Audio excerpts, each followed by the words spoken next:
Hey tropical friends, it's Ryan with Palm Party again, and we have some exciting things. It's the day after Valentine's Day, and apparently my loving husband told me that my Valentine's Day gift was left on the porch. So, of course, I'm pretty sure based on the video that you've looked up, you kind of know what it is. So instead of getting us flowers, I think I kind of know what's in the box, and I think I know where it's from. So let's unpack and find out.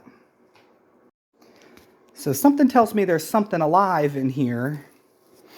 Because I definitely don't do the cut flowers. I've screamed and screamed and screamed at him for years and years and years. Stop buying me roses and flower and all that mushy gushy stuff. You know what I like. So this is a seller I have been working with in the Carolinas. And I think I know what's in here if I could figure out how to open it. Here, hold this here. I'm going to pass this to my lovely assistant. And just, can you see me in it? Yeah. All right. We're going to open it up, see what we got. For those of you who are in areas where things aren't readily available at like Lowe's or your big box stores, are nervous about ordering things online, especially live plants and stuff, I think I'm going to give it away before I do it. Oh, these are big guys. I found a seller on Etsy that I absolutely adore, and you can probably see it in the background, and we'll get to it, who sells a variety of cold to semi-cold hardy palm trees that do well in our zone 7B, 8A climate. So well into Virginia, the Carolinas, and well, on down to Florida. So let's see what we got here. They really did a good job packing this, so nice and solid. I don't know about the plastic isn't. It's pretty dented. And I sent him a little suggestion months ago about what I wanted here.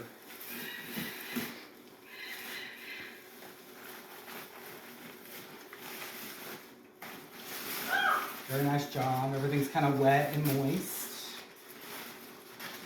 Yeah, there we go. We got some fronds here.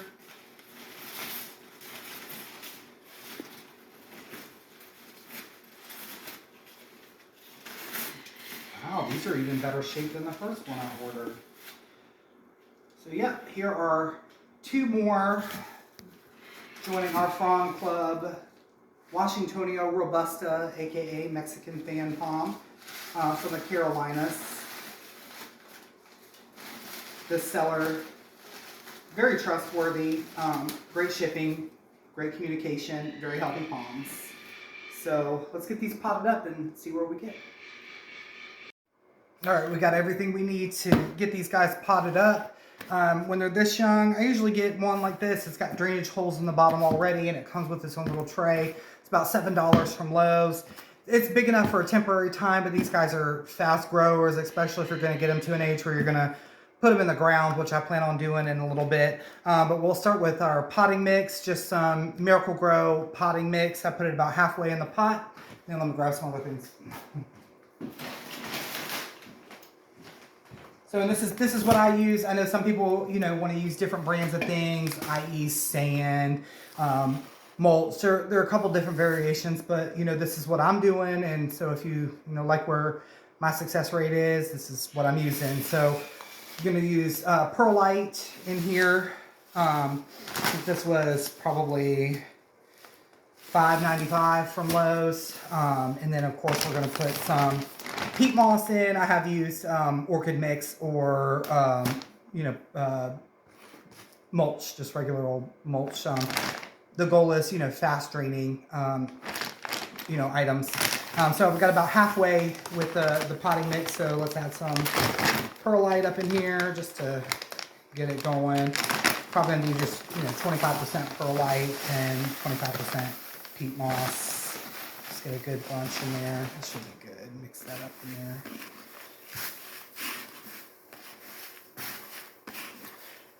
So while I'm doing this, like I said, the seller is on Etsy. I can share some links if you're interested. You can just message me as well. about 4-day shipping. Always packaged nicely. The last one I got from her was at Christmas time. This guy was, again, two fronds on it when it arrived. We're now in February and it's working on its 4th frond. Of course, when you first plant them up, they have the shock from traveling and rooting themselves. They're going to put most of their energy at first rooting themselves into the dirt. Once they've kind of established themselves in the pot, they're going to excuse me, dusty. They're going to start pushing more fronds for you. Of course, it's wintertime here, so I'm doing all of this in the house. February, it's warming up. It was nice 55 degrees today. But still, I'm not one of those like to move their plants in and out a lot, especially during the winter time, because I feel like that shocks them and stunts their growth. So I like to keep them, nice and hot here. They're in a room with lots of window and lots of light. 25% peat moss here. I really like this stuff. It's fast draining. Palms seem to really like it. Just, get it nice and mixed up. I get my hands dirty. You can use gloves if you want to. I'm not scared of a little dirt. I spend most of my time fooling with plants anyway, so.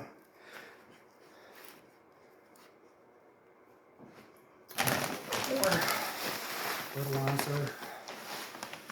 All right, let me get a little bit more potting soil here because I don't think I put quite enough in here, and we'll get this guy in the pot. All right, now that we've got all of our potting mix sorted out, 3 parts, peat moss, Miracle-Gro potting soil, and our vermiculite and or, what did I pick up this time? Perlite. Like I said, I usually do anywhere from 50%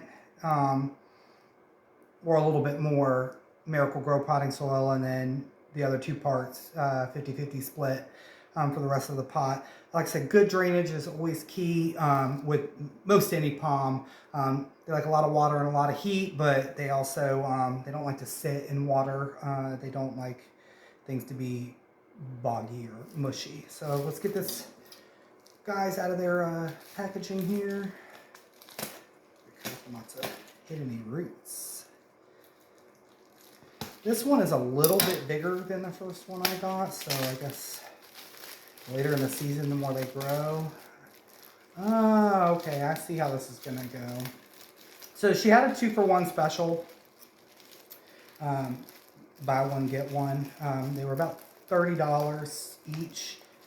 So not too expensive. I mean, these are pretty easy to obtain, especially online. There are a lot of sellers and stuff, but again, online nowadays, you gotta be careful. Order a palm tree off a Wish and you might end up with a cat toy. Who knows? Let me get some scissors here real quick.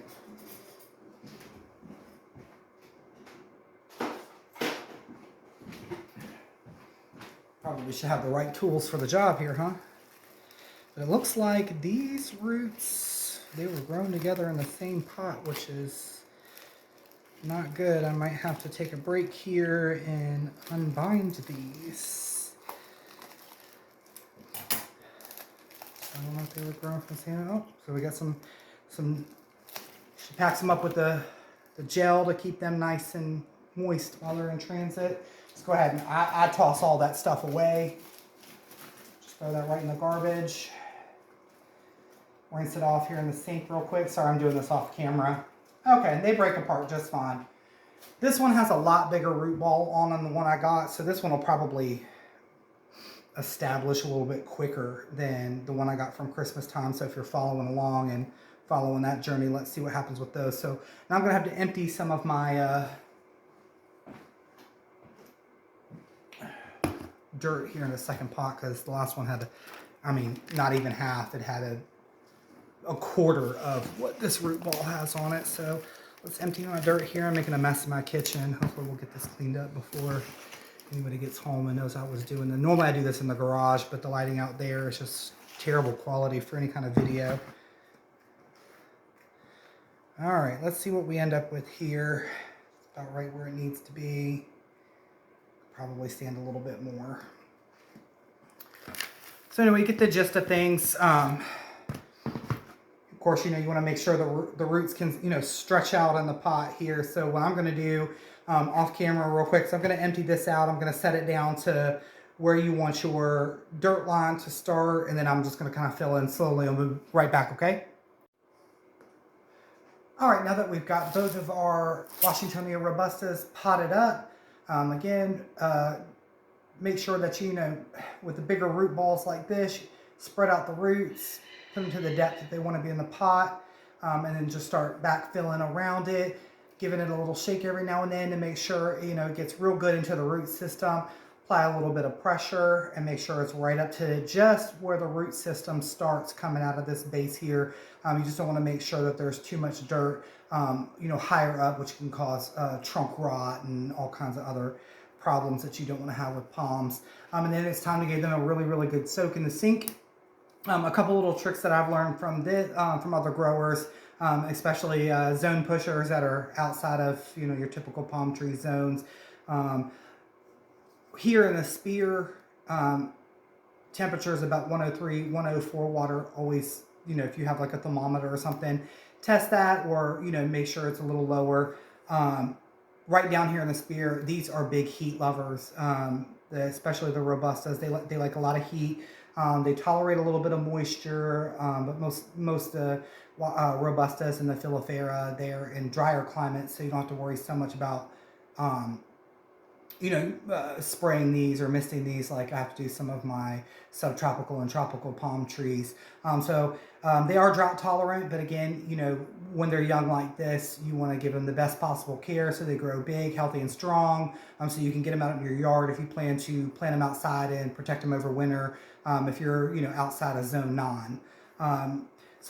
We'll drown these, give them a nice good soak, and then we'll, you know, set them under the grow lights with my, you know, 2-month-old over there. And then we'll have a nice set of 3 Robustas to plant either this spring or next spring, you know, once they get strong enough and develop a big enough root system. These guys here, I think, are going to probably overshadow the one I got at Christmas time just because of, you know, how advanced the root system was. So they'll grow through, you know, 30-day period of, you know, where they're going to get acclimated and everything to the pot, the new soil, having to go through shipping.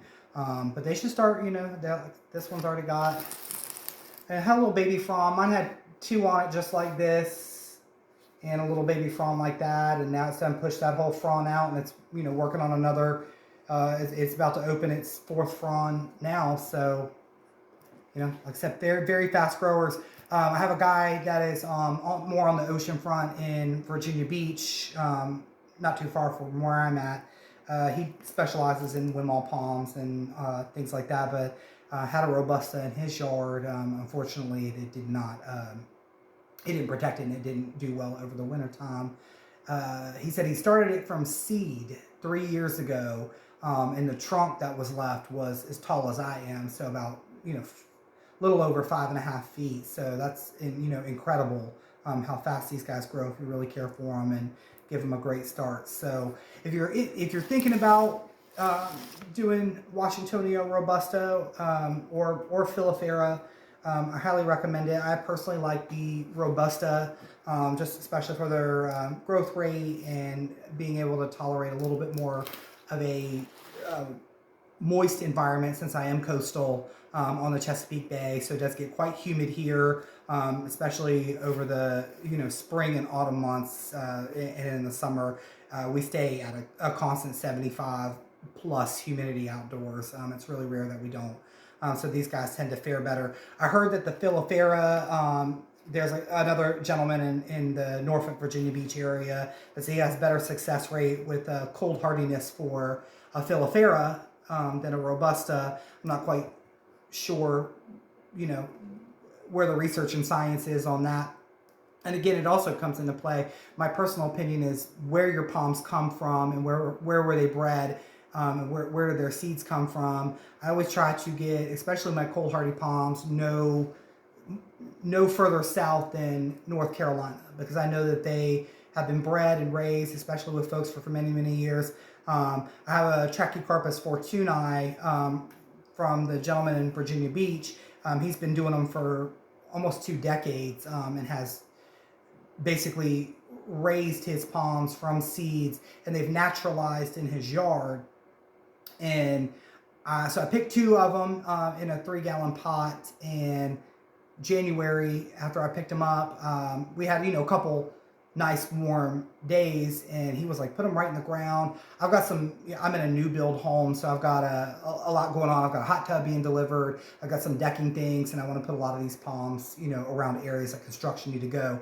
So I had to hold off on that because we'll be having a lot of work done here next month at the house, and especially when we get outside doing, garden tours and starting our journey onto planting cold hardy palms, and how they do, because this will be my first winter in my new house with cold hardy palms in the ground. So you'll get to start this journey from these little guys to, however long I have them, and keep recording. But anyway, I put them outside. It was a nice 55-degree day, and gave them some water and some love, and left them out on my table outside, and completely forgot about it. Went upstairs, went to bed, woke up the next morning about 8 a.m. and realized that they were still sitting out there, and the pots had frozen solid, complete blocks of ice. I knew in a couple days I have spear pool. These are dead. These are gone.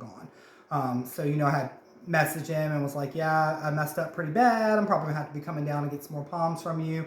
I'm pretty sure I killed these. I brought them inside. Ran very lukewarm water underneath of them just with all the ice. I thought, let's put them under the grow lights. Let's keep them inside and see how they do. And within a week, they were, new spears had opened their fronds, and they were pushing they were growing like weeds. Since I've had the first set of 3 gallons, I think I purchased them from him either last week of November, first week of December. They have opened up 5 or 6 fronds. So they're growing really, really nice inside. Of course, I keep them in light, heat, lots of moisture, and all the good things you're supposed to do as a responsible plant owner. And people thought I was nuts. I'm like, yep, that was certain death for most palms, but because I'm an avid believer that because he has been breeding these for so long, and the generations of palms that this have come from, they've built up more of immunity to colder weather and can survive these things. So same from these will probably fare better in my climate than if they were to just be dug up or brought here from, say, Florida, where their mom and dad tree and their grandparent tree never experienced, temperatures lower than 55 degrees. So that's my little palm talk. Thank you for joining me. Happy Valentine's Day to those. We're here February 15th. This is Palm Party. Thanks for joining.